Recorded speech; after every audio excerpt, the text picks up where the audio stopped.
Henry, James, and Gordon were miserable. They had been shut up for several days for being naughty and longed to be let out again. At last, Sir Topham had arrived. "I hope you are sorry," he said, "and that you understand that every job on the railway is important.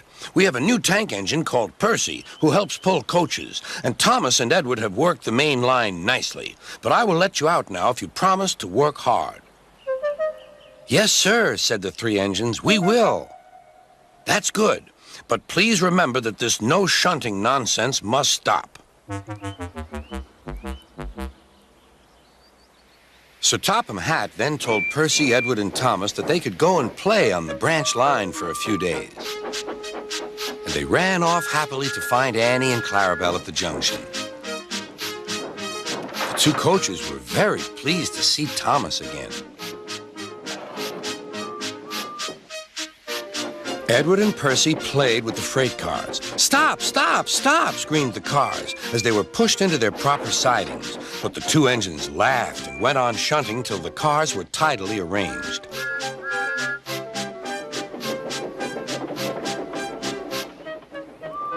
Next, Edward took some empty cars to the quarry. Percy was left alone. He didn't mind that a bit. He liked watching trains and being cheeky to the other engines. "Hurry, hurry, hurry," he would call, and they got very cross.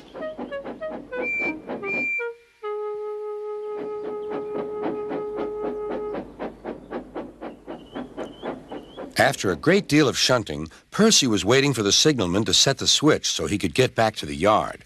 Percy was being rather careless and not paying attention. Edward had warned Percy, "Be careful on the main line. Whistle to the signalman that you are there." But Percy didn't remember to whistle, and so the busy signalman forgot him. Percy waited and waited. The switch was still against him, so he couldn't move. Then he looked along the main line. "Beep, beep!" he whistled in horror, for rushing straight toward him was Gordon with the express. "Oh!" groaned Gordon. "Get out of my way!"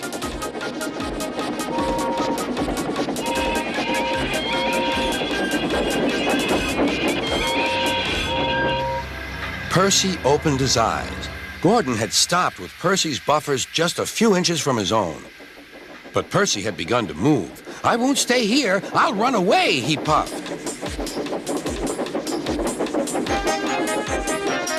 He went straight through Edward's station and was so frightened that he ran right up Gordon's hill without stopping.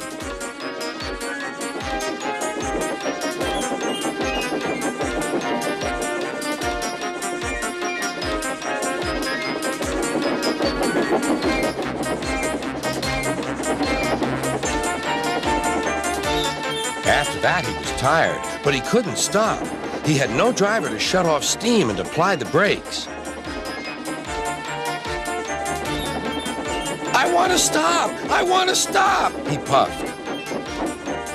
The man in the signal box saw Percy was in trouble, so he kindly set the switch.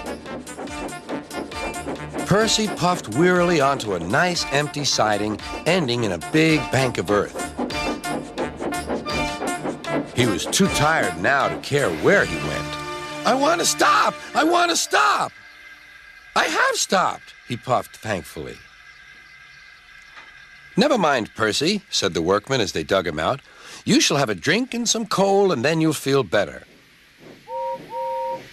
Presently, Gordon arrived. "Well done, Percy. You started so quickly that you stopped a nasty accident." "I'm sorry I was cheeky," said Percy. "You were clever to stop," replied Gordon. Then Gordon helped pull Percy out from the bank.